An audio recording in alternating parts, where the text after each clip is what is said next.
Hello, Minglawa. Welcome back to my Shiny Myanmar English channel. ဒီနေ့တော့မြန်မာအကြောင်းသားတော်တော်များများသိသိအောင်နဲ့ကျွန်တော်တို့လွဲနေတဲ့အင်္ဂလိပ်စာအသုံးလေးတစ်ခုကိုရှင်းပြပေးပါမယ်။အဲ့ဒီအင်္ဂလိပ်စာအသုံးလေးကဘာလဲဆိုတော့ well ပါ Okay, today we are going to talk about how to use well in English. ဟုတ်ပြီ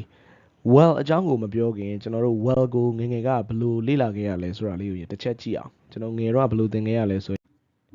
well ညီမချင်းလိမ့်မည်ဟုတ်ပြီနော်ကျွန်တော် well ဆိုတာ future ကိုပြောတဲ့စကားလုံးတစ်ခုပြီးရင်ရှေ့မှာရှိတဲ့သူ့ရဲ့နောက်မှာလိုက်တဲ့ verb ကိုကျွန်တော်တို့ကလိမ့်မည်ဆိုတာလေးပေါင်းပြီးတော့မှဘာသာပြန်ထည့်လိုက်တယ်ဥပမာ he will go သူသွားလိမ့်မည် she will eat သူမစားလိမ့်မည် it will rain မိုးရွာလိမ့်မည်အဲ့တော့ကျွန်တော်က well ကိုအမြဲတမ်းလိမ့်မည်ပေါင်းပြီးတော့ဘာသာပြန်နေမှန်သလားဆိုတော့မမှန်ပါဘူးဘာဖြစ်လို့လဲဆိုတော့တချို့ကိစ္စတွေမှာ well ကိုကျွန်တော်ကလိမ့်မီပေါင်းပြီးတော့မှဘာသာပြန်လိုက်ရင်အထိပ္ပယ်လွဲသွားတာရှိပါတယ်အဲ့တော့အင်္ဂလိပ်အစစ်တွေ well ကိုဘယ်အခြေအနေမှာသုံးသလဲဆိုတာကိုကျွန်တော်ဒီဗီဒီယိုမှာအတက်နိုင်ဆုံးအရှင်းဆုံးဖြစ်အောင်ရှင်းပြပေးသွားမှာဖြစ်ပါတယ်အဲ့တော့ well ကိုဘယ်အခြေအနေတွေမှာသုံးလဲဆိုတာကြည့်အောင်ဟုတ်ပြီ well ကိုအကြမ်းမြင်အဖြစ်ကျွန်တော်တို့ဒီအခြေအနေ၃ခုမှာသုံးလေရှိပါတယ်ပထမဆုံးအခြေအနေကဘာလဲဆိုရင် willingness ဆိုတာကတော့စိတ်အားထက်သန်မှုစိတ်ပါဝင်စားမှုတွေကိုပြောတဲ့အခါမှာသုံးတယ်ဥပမာ I will help you with your homework ငါမင်းရဲ့အိမ်စာတွေကိုကူမယ်လေအဲ့တော့ well ကိုဒီနေရာမှာကျွန်တော်ကလိမ့်မီနဲ့ဘာသာပြန်ကြည့်အောင် I will help you with your homework ငါမင်းရဲ့အိမ်စာတွေကူညီပေးလိုက်မယ်ဒါဆိုအဓိပ္ပာယ်မရှိတော့ဘူးเนาะအားကြောင့်မို့လို့ဒါကကျတော့ willingness ကိုပြတယ်လို့ဘာသာပြန်ရတယ် I will help you with your homework ငါမင်းရဲ့အိမ်စာတွေကိုကူညီပေးမယ်လေ now willingness ကိုမေးခြင်းရင်လည်း well ကိုရှေ့ထုတ်လိုက်အောင်မယ်ဘာဖြစ်လို့လဲဆိုတော့ well ကကျွန်တော်က helping verb ဖြစ်နေလို့ Will you join me for dinner tonight ဒီညငါနဲ့အတူညသာစားမလားဒါစိတ်ဆန္ဒကိုမေးတဲ့မေးခွန်းအဲ့ဒါကြောင့်မလို့ willingness ကိုပြခြင်းရင်လည်း well ကိုသုံးလို့ရတယ်ဒုတိယအခြေအနေကဘာလဲဆိုရင် certain predictions certain ဆိုတာသေချာတိကျတဲ့ predictions ခန့်မှန်းချက်တွေလုံးဝဖြစ်မယ်ဆိုတာသေချာတဲ့ခန့်မှန်းချက်တွေမှာလည်း well နဲ့သုံးလို့ရတယ်ဥပမာ It will be sunny tomorrow မနက်ဖြန်နေပူမယ်နေသားမယ် It will be sunny tomorrow မနက်ဖြန်နေသားမယ်ဟုတ်ပြီနော်နောက်ထပ် example The train will arrive at the station at 3 p.m. sharp ယထာကဘူရာကိုညနေ3နာရီတိတိမှာရောက်လာလိမ့်မယ်ဟုတ်ပြီနော်3 p.m. မှာရက်ထားလဲရတယ်ဒါပေမဲ့ကျွန်တော်က3နာရီတိတိဆိုတာကိုပြောချင်လို့နောက်က sharp ဆိုတာလေးထည့်လိုက်တာ sharp ကများသောအားဖြင့်ဒီအချိန်တွေကိုပြောတဲ့အခါမှာပြောလို့ရှိတယ် sharp လုံးဝတိတိ3နာရီထက်ကြော်လည်းမကြော်ဘူး3နာရီထက်စောလည်းမစောဘူးဒါတွေကဘာလဲဆိုရင် certain predictions တွေသေချာတဲ့ခန့်မှန်းချက်တွေ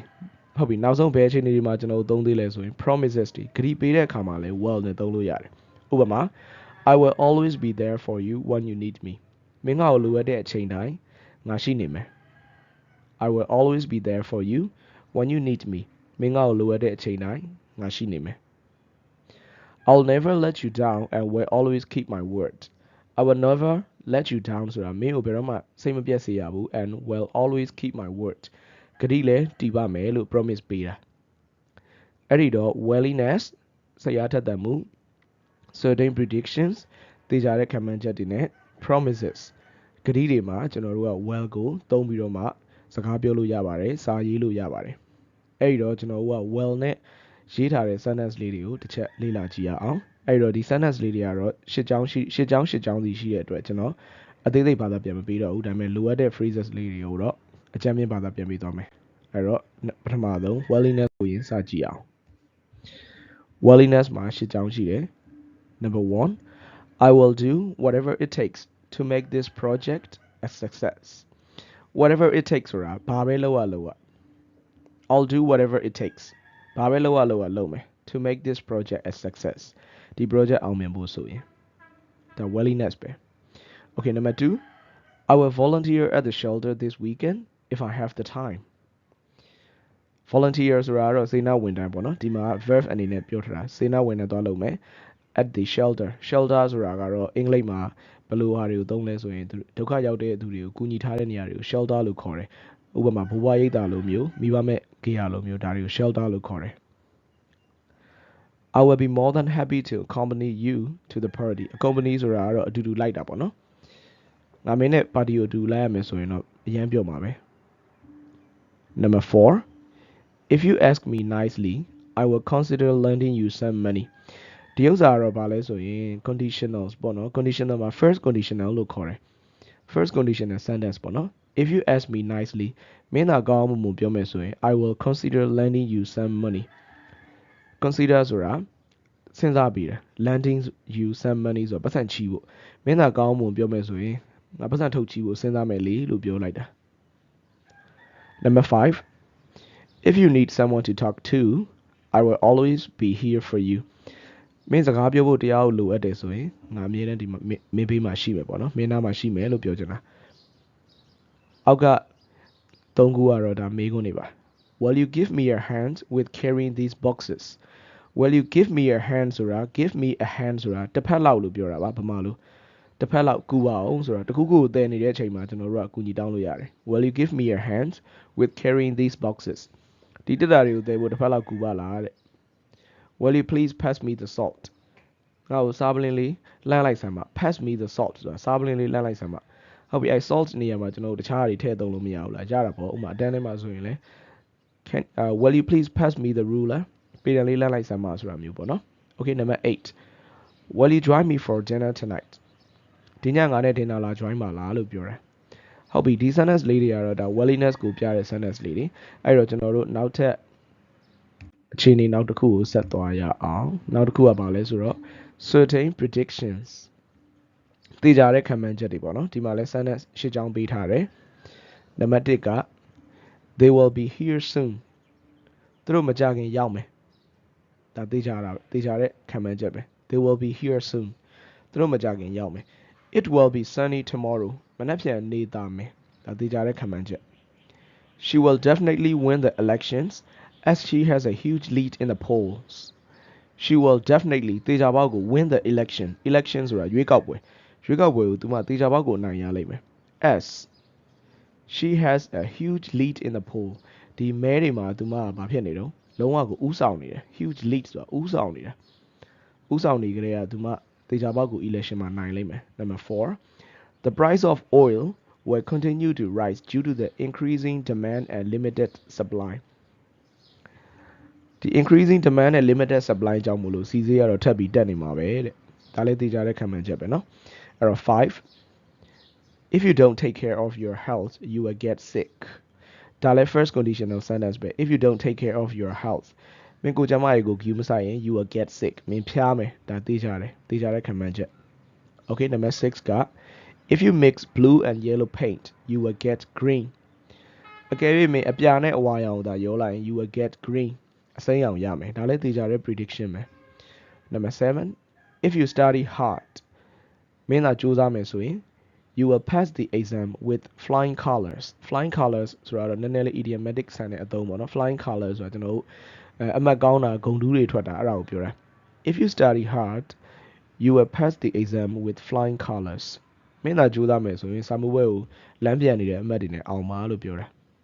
number 8 if it rains heavily မိုးသာတဲတဲမဲမဲရွာမယ်ဆိုရင် there will be a risk of flooding in low-lying areas ဆိုတာဒီမြေနိမ့်ပိုင်းတွေပေါ့နော်မြေနိမ့်ပိုင်းတွေ flooding ဆိုတာရေကြီးရေရှမ်းခြင်း risk ဆိုတာအန္တရာယ် there will be a risk of flooding in low-lying area မိုးသာတဲတဲမဲမဲရွာမယ်ဆိုရင်ဒီမြေနိမ့်ပိုင်းတွေမှာရေကြီးတဲ့အန္တရာယ်ရှိလိမ့်မယ်တဲ့ဒါ certain prediction တွေကြီးပဲအဲ့မှာ well နဲ့သုံးသွားတယ်ဟုတ်ပြီဒီတော့ကျွန်တော်ကနောက်ဆုံး promise ကိုကြည့်ရအောင်promise ပေးရင်လည်းကျွန်တော်က well နဲ့သုံးလို့ရတယ် number 1 I'll never let you down sorry I will never let you down ဒါစာရေးတဲ့အခါမှာကျွန်တော်က I will လို့ရေးပေမဲ့စကားပြောတဲ့အချိန်မှာ I will လို့သိမပြောတော့ I'll လို့ဖြစ်သွားတာ I apostrophe I'll never let you down ဘယ်တော့မှမင်းကိုစိတ်မပြတ်စေရဘူး number 2 I'll never judge you and will always accept you for who you areဒါ promise ပေးတာပဲ I'll never judge you မင်းကိုဘယ်တော့မှ judge မလုပ်ပါဘူး and will always accept you for who you are မင်းရဲ့အရှိတရားတိုင်းကိုပဲငါအမြဲတမ်းလက်ခံပါမယ်လို့ပြောတယ် number 3 I'll make sure to communicate openly and honestly with you all the time I'll make sure ငါသိကြအောင်လုပ်မယ် to communicate openly and honestly ပွင့်ပွင့်လင်းလင်းနဲ့ရိုးသားသားမင်းနဲ့ပြောဆိုဆက်ဆံနိုင်ဖို့အချိန်တိုင်းမင်းနဲ့ပွင့်ပွင့်လင်းလင်းနဲ့ရိုးသားသားပြောဆိုဆက်ဆံဖို့အတွက်ငါသိကြအောင်လုပ်ပါမယ်ဒါလည်းခရီးပေးတာပဲเนาะ Number 4, I will be a good role model for my children and teach them valuable life lessons. Number 5, I will always have your back and support you through thick and thin. ဟုတ်ပြီဒီမှာလဲ idiomatic အသုံးလေးတွေပါတယ် I will always have your back နောက်ကနေထောက်ပံ့ပေးမယ်လို့ပြောတာ have your back I'll have your back ဆိုတာငါမင်းရဲ့နောက်မှာအမြဲတမ်းရှိနေမယ်နောက်ကနေလုပ်ပေးမယ် backup လုပ်ပေးမယ် supporting ပေးမယ်လို့ပြောတာ I'll always have your back and support you through thick and thin ဆိုတာဒီအစိုးတွေအကောင်းတွေကြုံစေပေါ့နော်အမြဲတမ်းမင်းကိုထောက်ခံပေးမယ်လို့ပြောတာ 6 I'll never forget the day we first met ငါတို့ပထမဆုံးတွေ့တဲ့နေ့ကိုငါဘယ်တော့မှမေ့မှာမဟုတ်ဘူးဒါလည်းဂရီပေးတာပဲအဲ့လိုတော့ပေးကြတာပဲဂရီတွေက 7 I'll take care of our home and create a safe and comfortable environment for us 8 I'll work tirelessly to make sure we achieve our goals Okay ဒါတွေကတော့ promise တွေပါအဲ့ဒါဆိုရင်ကျွန်တော်တို့အရှိဆုံးကိုပြန်သွားကြည့်ရအောင်အရှိဆုံးသွားလို့မရတော့ Okay အဲ့တော့ကျွန်တော်က well ကိုအခြေအနေ၃မျိုးနဲ့သုံးတယ်ဘယ်လိုအခြေအနေတွေမှာသုံးလဲဆိုရင်နံပါတ်1ကကျွန်တော်က willingness ကိုယ့်ရဲ့စိတ်အားထက်သန်မှုသူ့ရဲ့စိတ်အားထက်သန်မှုတွေကိုပြောတဲ့အခါမှာကျွန်တော်က well ကိုသုံးတယ်နံပါတ်2က certain predictions လုံးဝသေချာပေါက်ကိုဖြစ်မယ်ဆိုတဲ့ခံမှန်းချက်တွေမှာလည်း well ကိုသုံးတယ်နံပါတ်3က promises ပေါ့နော်ဒီဂရီပေးတဲ့အခါတွေမှာလည်း well ကိုသုံးလို့ရပါတယ်ဒါတွေကတော့ well ကိုသုံးတဲ့အခြေအနေတွေပဲဖြစ်ပါတယ်နောက်ပြီးတော့ဒီထက်ပိုပြီးတော့မှအသေးစိတ်တဲ့ well ကိုသုံးတဲ့နည်းတွေလည်းရှိပါသေးတယ်ဒါပေမဲ့ဒီဒါလေး3ခုသိထားရင်ကိုဒီအင်္ဂလိပ်စာမှာ well ကိုကောင်းကောင်းမွန်မွန်နဲ့တိတိကျကျသုံးတတ်သွားမှာဖြစ်ပါတယ်အဲ့တော့ဗီဒီယိုလေးကိုအဆုံးထိကြည့်ပေးတဲ့အားလုံးကိုကျေးဇူးများတင်ပါတယ် see you in the next video thank you bye bye